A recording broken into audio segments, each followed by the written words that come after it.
And so it's going to be interesting when they announce that new increase for CPP and OAS. Are they going to announce a 5% increase? And if they do, I'm just saying 5 or 6. What are you going to say to the people in the private sector? Well, you can't have 5 or 6%. That's only for public servants in Fat Cat City in Ottawa. I can see some issues arising there because of those index pensions that are built in to the framework.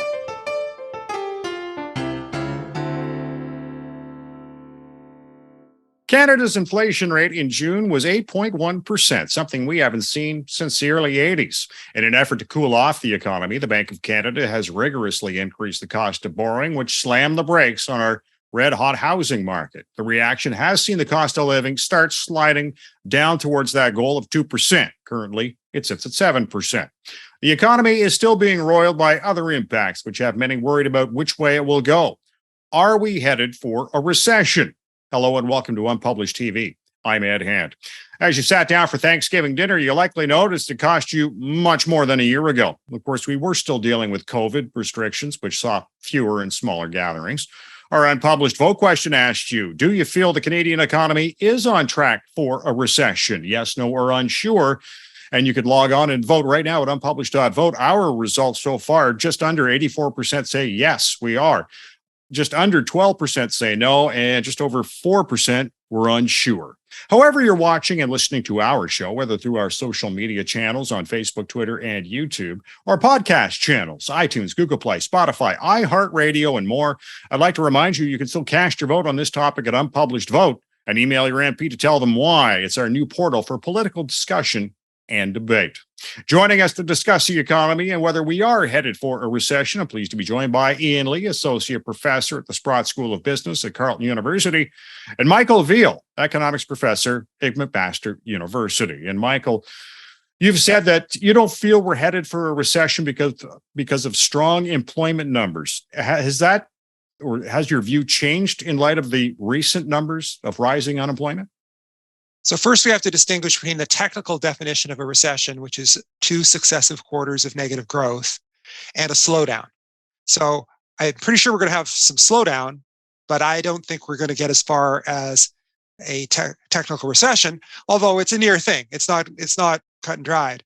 But in terms of the employment growth, the employment numbers for July and August weren't so great. In fact, August's were pretty bad, and September's, they've come back some. But they've not come back so enthusiastically that I think we can be confident of a continued trend for better employment. But nonetheless, most places in Canada are experiencing a very hot labor market with labor shortages. Ian, education and construction led the way in terms of declining employment over the last few months. What does that reflect? I wouldn't put too much stock in that. I mean, the Ontario, which of course is the largest province in Canada, has all kinds of labor negotiations going on with the public primary school, secondary school teachers associations, and so there's I think that data is distorted. But the larger picture is, I think that the economy is still red hot in terms of employment. I agree completely with Mike. I agree completely, although I think we are going to tip into recession, but I'm not on the side of those pundits who say we're going to fall into a very deep recession. I just don't see how it's possible with vacancies, and the latest vacancies again are showing just under 1 million. And I talked to a lot of people, and I know it's anecdotal, but I talk to people in different industries. It's not just in accommodation or in restaurants. It's across the board. Construction, CMHC just released that report saying we just simply cannot build enough houses by 2030 because there just simply are not enough workers. This isn't a pandemic issue. It's a longer and deeper structural issue. And so, if we think of, and I agree with Mike completely about the technical definition of a recession, but if we think of recession in the popular sense or the populist sense, that it's lots of people losing their jobs, I just don't see how we're going to have massive job loss when the economy is so tight in terms of labor, and employers just went through the pandemic where many of them could not bring their workers back. The workers have said, sorry, I'm out of here. And they have been burned by that experience. And they're going to be thinking, I'm talking those that have the resources, not the small businesses hanging on by their fingernails, because they're typically under-resourced. The larger firms are going to think very seriously before they start laying people off and instead may say, you know what? Yeah, sales are down. Yeah, the economy is slowing, but I'm not going to be so foolish as to get rid of my core workers that I absolutely need when the economy takes off again. So I think it's going to be a softer landing rather than a harder landing. What do you think, Mike? You agree with Ian on that? Yeah, I think the only real disagreement here is maybe Ian saying it's going to be a little harder than I'm saying, but I think we're both saying pretty mild. Labor markets are really strong, as Ian points out. The vacancy rate in June was a record high. Now it's a little bit less in July, which is our latest number, but it's still, a lot of vacancies out there, and everybody sees this. And the other thing is that we are both we're all in central Canada. We should also note that in Western Canada things are better, and so that part of the country is not going to have a recession. Oh, really? This would be more regionalized? Sure. I mean, the stronger oil prices for Alberta and Saskatchewan make a big difference, and the BC economy has been going very well. As in addition, I noticed the numbers for Manitoba were really good. So it's a Western Canada advantage at the moment. Even in Canada, even in Ontario, the Ottawa area is doing really well. The southwestern part of the province is doing well. Right around Toronto, it's a little bit softer, but that's soft from a very high level. Ian, why do you think it's softer in Toronto as opposed to, well, I think in Eastern Ontario we're somewhat cushioned by the civil service, but why Southwestern Ontario isn't being impacted so much? I think that those are very important numbers that Mike brought out, and I do agree. And it points to the shift, and I'm sure he's got the data far better than I do with his excellent studies on this. But there's been a shift in the last 40 years, and I've been looking at this data because I'm fascinated by it. And I'm talking from the 70s when I came into the labor market, in the early 70s, when manufacturing was 30 to 35% of GDP, not just Canada, but across the Western world. And OECD data shows how in these countries, Canada right up there, our manufacturing sector has shrunk. Why is that important? I mean, I'm quoting Keynes, but you have recessions because inventories start to build up when you can't sell them when the economy slows down. There's no such thing as inventory for services. I'm in the service sector. You can't inventory me. So is Mike. So are you. And so my point is I think that recessions are more mild, partly because many more of us today, as a percentage of the total labor force, are in the services sector than in the manufacturing sector. Manufacturing is down to about 12%. Correct me if I'm wrong, Mike, around 12, 14%. And so you just don't have the same inventory buildup problems that you had in the bad old days. And so that suggests to me, and of course, where is manufacturing concentrated to bring this all home? It's concentrated in Southern Ontario. And that's where manufacturing is concentrated in Canada. So that's why we're going to be somewhat harder hit than the rest of the country, which is much more in the services sector, or in energy, as in Alberta and Saskatchewan, for which there is a voracious demand. Mike, I was reading Deloitte is expecting a short-lived recession for early 2023. It won't be so severe because of the tight job market. But, at what point can the private sector afford or not to afford to hire when their costs will end up keep rising? Like wages are going to have to go up, and thus their prices are going to rise. And when the prices rise, sales decline. It almost seems, you're damned if you do, damned if you don't. Sure, but I think Ian's right that at least the larger firms are going to try to hold on to their workers. And I just think that the loss in sales won't be that great. I mean, I think it'll be there. It's a question of right now we're in a pretty hot economy and it'll cool down in places and particular industries and in particular regions, with, as I say, Western Canada probably really standing out and the rest of the country probably not doing quite as well. But those sales will cool a little, and firms will notice, and then they won't be quite as enthusiastic in their hiring plans and moving forward. And of course, there are new people coming onto the job market all the time. And so that'll mean the unemployment rate will probably go up towards 6, maybe a little bit higher. But we won't have that kind of, it doesn't look like we're going to have that kind of crushing recession that we've experienced in the past. And really what's going on is the Bank of Canada deliberately decided to slow the economy down, and they do have enough tools to do it. And the question is, are they going to overcook it and cool it down too much and that we end up in a recession. And I'm guessing they won't, but of course they don't have perfect control, and it might be that they overshoot a bit. Ian, the Bank of Canada, we talked about the interest rates to cool off the housing market, and it has seen an impact on that as we've seen price, well, not necessarily prices declining, but certainly the activity has declined substantially. Energy's down a bit, food prices, though, not touched at all. What needs to happen for those staples to see their prices come down, or is this the new reality of higher prices we're going to have to deal with? I read Governor Macklem's speech that he gave just the other day in Halifax, and I really enjoyed it, by the way. And I say that because I've been reading governors of the Bank of Canada all the way back to the days of Gerald Bowie. And some of those it was like shoveling smoke, trying to get through the speech. I mean, it was just so opaque, and it was just so much, it was filled with bafflegab. His was a very straightforward speech, explaining what the inflation was, how they're trying to measure it, what are the problems with the different measures. And I thought that he made it very clear. This inflation is very destructive for the economy. I'm in complete agreement with him, and that measures have to be taken. We've got to cool down, because he said the economy is still very, very hot. And so I thought that the speech was very important to telling us where we're going. But there's one other thing I wanted to bring out that I think is very important, Ed. And we haven't talked about it because it hasn't come up yet. And I think one big difference, I mean, aside from the sheer shortage of young people that we have today, that we didn't have when I lived through that 1980, that enormously deep recession of 1980, that's one huge difference. But there's one other difference. We're bringing in over 400,000 people a year, which I strongly support. We desperately need immigration. That number, there's rumors around people in Ottawa. I know there's rumors that that's going to go to 500,000. In other words, every 2 years, we'll bring a new Ottawa into the country in terms of population. That's got to be having an impact, and it does have an impact in driving the economy forward.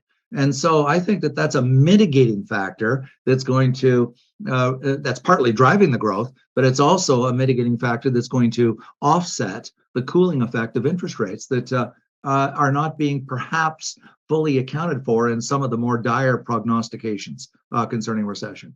And like, what are you saying that's not being accounted for? Well, the numbers, the sheer impact of 500,000 people coming in, the whole impact on aggregate demand, the impact on housing. I mean, we're going to have to be building, the CMHC said we have to build 3.5 million houses in the next 7 years by 2030. I mean, these are staggering numbers. And so my point is that the situation is so different, even though I keep referencing my own experiences from back in the 70s, because I was a banker at the time. It's so different. I mean, we had way too many young people. We had chronically high unemployment through that period. And we had inflation that was steadily ratcheting up. The central banks did not react anywhere near quickly enough. We had it from the mid-70s until 1980 before they finally woke up to the problem. This time around, the central bank is responding much more quickly and with much more aggressive rate increases. We have massive labor shortages, and we're bringing in 500,000 people, over 400,000 people a year. Those variables are going to change what the recession looks like this time around, in my judgment. What do you think, Mike? Do you see that as an impact? Immigration? Yeah. Oh, sure. I think the other thing that should be noted is that this time we're actually bringing that many people in. So the previous immigration number of over 400,000 was largely people who are already here having their status changed. Now we're getting the true inflow. My own judgment, I don't know whether we want to go off on the immigration tangent, but my own judgment is that that's actually too many. We should only bring in immigrants that we can accommodate within the country, that we can meet with the kind of level of services that make them have the tools to adjust. But we have had a history of being able to have 250,000 people in. So I'm not saying we should cut it that much. I just think that we're pushing the envelope at this point. And if it's true that, as Ian says, that we're going to 500,000, I would be concerned that the country has the carrying capacity to absorb that many in such a short period of time. Now, go ahead, Ian. I was just going to say that's a very, very good point. I'm just quoting the CMHC study. They said, and they in turn were talking to the construction industry, so they weren't putting down models of any kind. I think they're very important, but they were basing their judgment on extensive conversations with the construction industry. And they said, we do not have enough workers to build that many houses by 2030. And so it was based on empirical data, empirical judgments of the facts on the ground. And that's just one part of the economy. And Mike is actually right. I mean, I know people in the language division at Carleton that work very closely with immigrants in terms of integrating them in terms of language skills and so forth. And there's, from what I understand, that there's a serious capacity problem just because of the sheer scale. And again, we both, and I think most Canadians, support the need for immigrants, but there is we are butting up against some kind of an outer limit in terms of our capacity to absorb and integrate successfully. And we are, I think, one of the most successful countries in the world in terms of integrating immigrants. And I've been many times to Europe. I use that as my comparator, where they have done a miserable job of integrating immigrants, countries like France and Germany, for example. Michael, talking about Tiff Macklem, he also points out in that speech that the economy is in excess of demand, which is pushing up prices. And despite that, Canadians continue to spend. Is that an indication they're not concerned about it, or they're just unwilling to change their habits? Well, of course, it's the money they've got to spend that's pushing the inflation, or at least probably about half of it. Half of it has probably got to do with various sorts of supply things that started with Ukraine, started with some things going on in China. But half of it is, of course, that the reason people are charging those prices is that people can pay those prices, and inflation is strengthened, is increased by the amount of money that's been put in the economy. It was a necessary thing. We had to do that to deal with the pandemic. We didn't want to have a recession on top of a pandemic.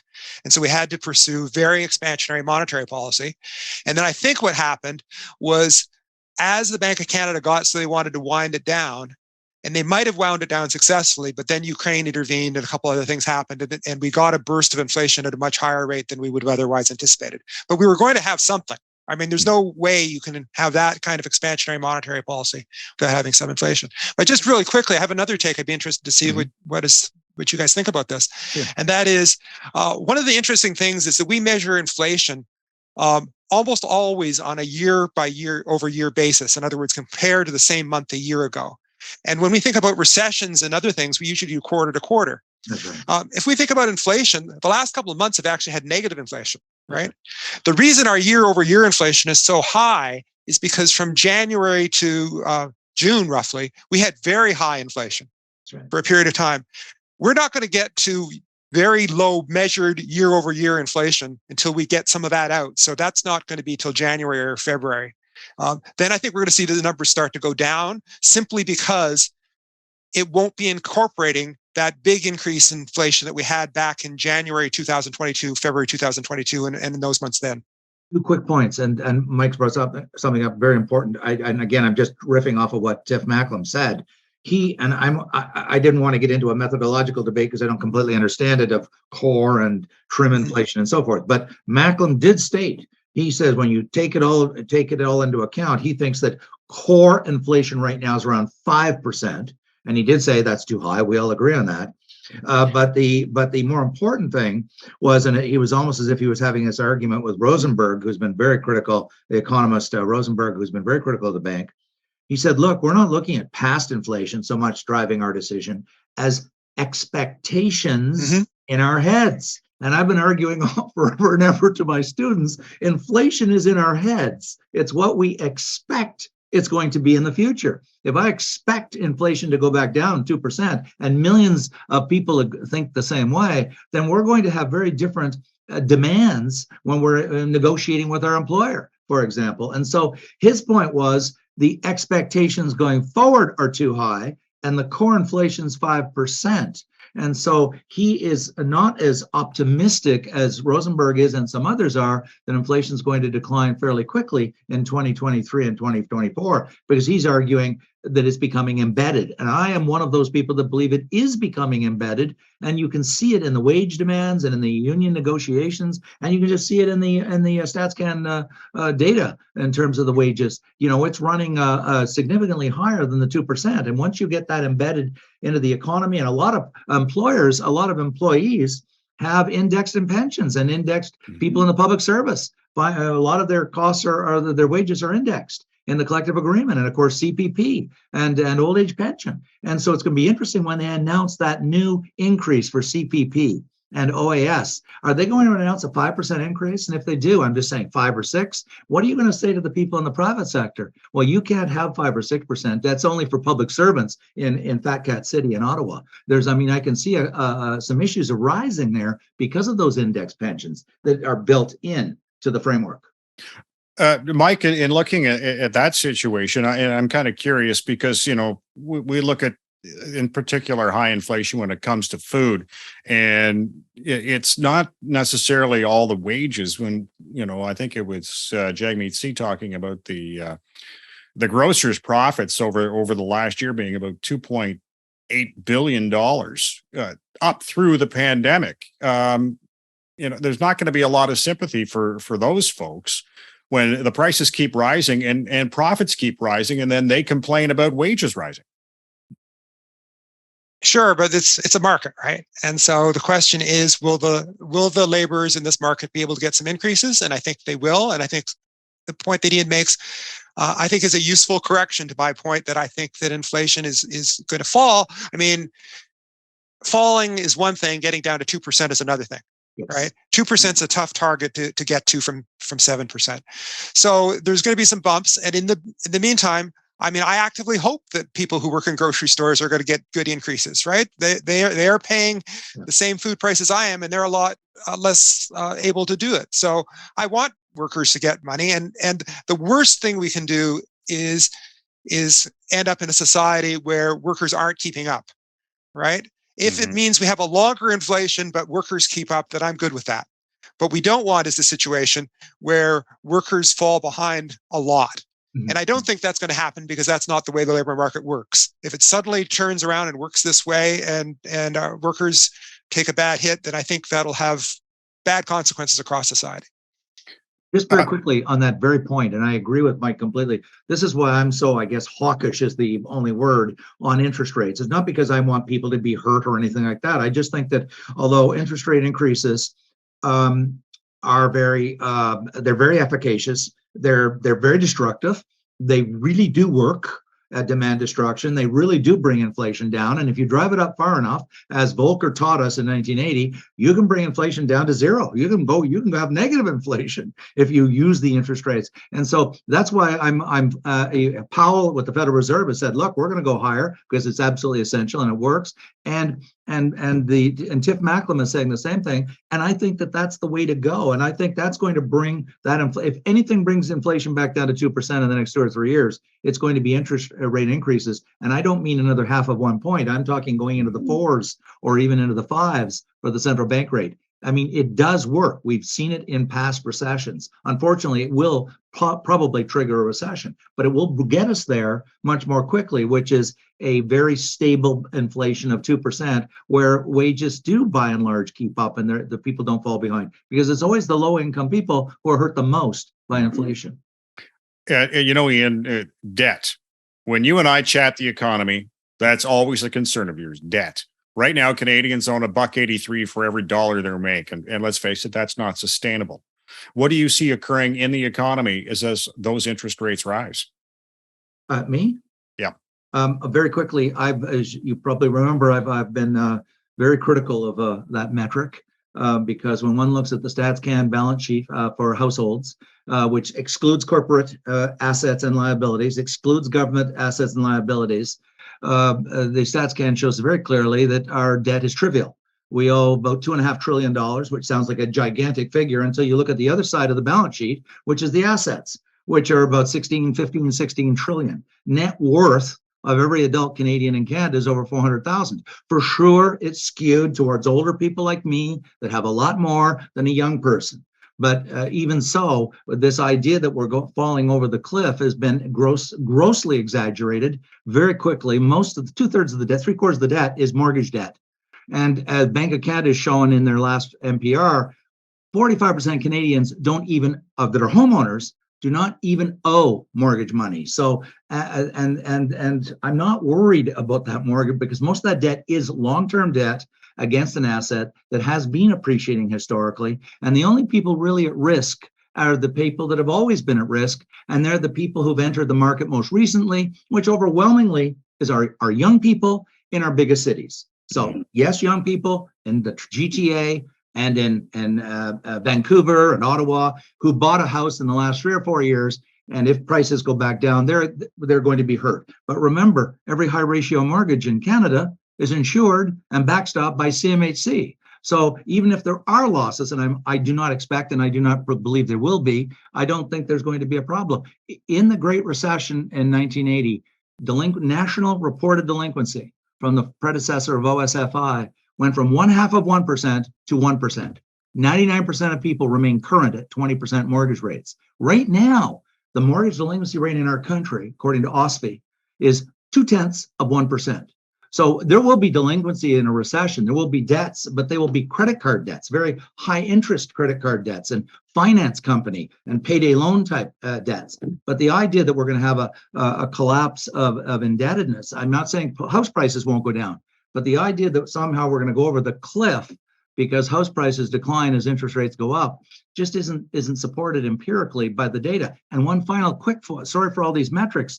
No, it's fine. Back in January of this year, I believe it was January, in the most second or early NPR, about 2/3 of Canadians that did have a mortgage were on a floating rate mortgage. Well, because people, with the wisdom of crowds, people adapt and change their behavior. The latest NPR says that now 3/4 of mortgage holders, those who owe mortgages, have flipped to locked in. They've flipped over to fixed rate. So the risk to those people is there's very small numbers with floating rate mortgages. And so this is something that we get excited about for no real reason. I mean, the numbers do not support it. There is huge amounts of net worth in this country, somewhere in the range of 15 trillion personal wealth. Yes, skewed towards older people, but it's there. And so the idea that there's large numbers that are going to fall off the cliff I don't believe is supported empirically.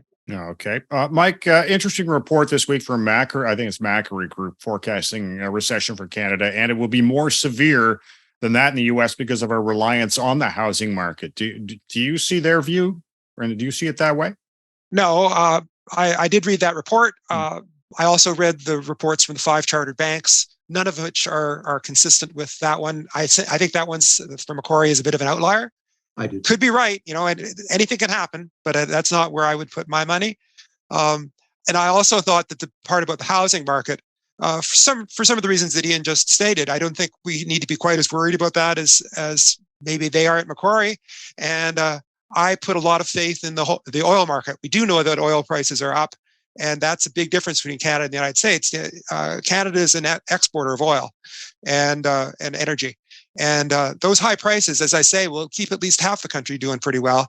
And normally when Western Canada does well, it brings along the rest of the country some. And so that's why I think that we will not have the kind of deep recession they're calling. And considering OPEC is starting to scale back, that's only going to bode well for Western Canada.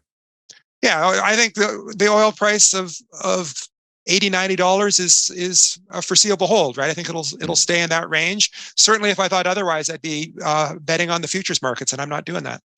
Yeah. Now, public sentiment about inflation and recession, and I wonder, like, when the public has a negative or it's going to be the end of the world sort of feeling about it, inflation or recession, or on the other side, not taking it as seriously as it might be. How does that impact? I guess it's because I'm old.